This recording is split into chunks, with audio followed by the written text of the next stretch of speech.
Banyak orang masih menganggap perak itu logam murah yang jumlahnya tidak terbatas.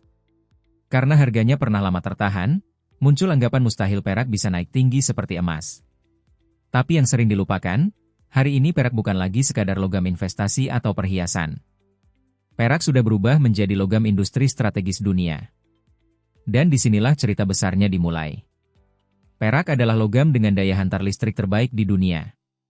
Lebih baik dari tembaga. Karena itu, hampir semua teknologi modern membutuhkan perak.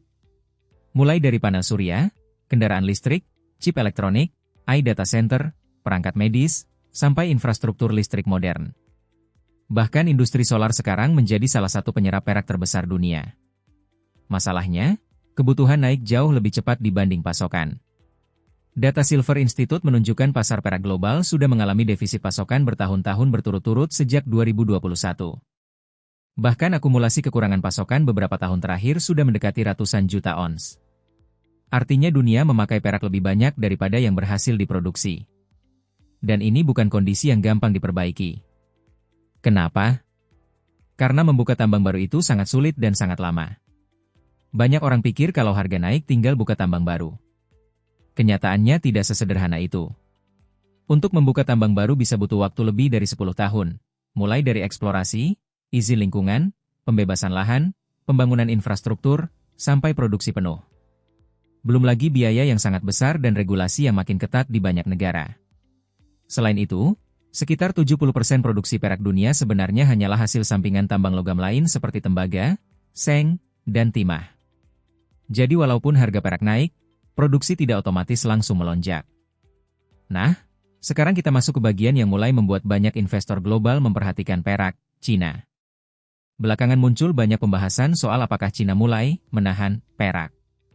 Memang narasinya sering dibesar-besarkan di internet, jadi harus hati-hati. Tapi ada fakta yang tidak bisa diabaikan. Cina sedang menyerap perak dalam jumlah sangat besar untuk kebutuhan industri, terutama solar panel dan teknologi energi. Inventori perak di beberapa gudang Cina juga sempat turun tajam, sementara impor mereka naik ke level tertinggi dalam beberapa tahun terakhir. Artinya apa? Artinya perak yang dulu bebas beredar di pasar global sekarang makin banyak, terkunci, untuk kebutuhan industri domestik. Jadi walaupun bukan berarti Cina resmi melarang semua ekspor perak, efek akhirnya tetap sama, pasokan global menjadi makin ketat. Dan yang menarik, dunia sedang bergerak ke arah elektrifikasi besar-besaran. Mobil listrik bertambah.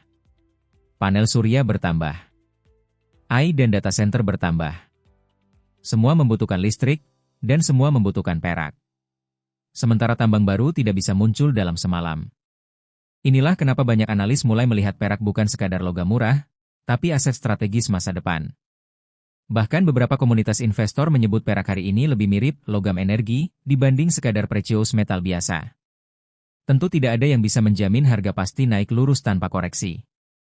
Perak tetap aset yang volatil. Tapi narasi bahwa perak tidak akan pernah naik karena jumlahnya tidak terbatas, mulai semakin sulit dipertahankan ketika dunia modern justru makin bergantung pada logam ini. Karena pada akhirnya, harga tidak ditentukan oleh banyaknya logam di bumi. Harga ditentukan oleh berapa banyak yang dibutuhkan dan seberapa sulit mendapatkannya. Kalau kebutuhan terus naik sementara pasokan tertinggal bertahun-tahun, pasar biasanya akan mencari keseimbangan baru. Dan mungkin itu sebabnya, hari ini semakin banyak orang mulai melihat perak bukan cuma sebagai logam murah, tetapi sebagai simpanan strategis untuk masa depan.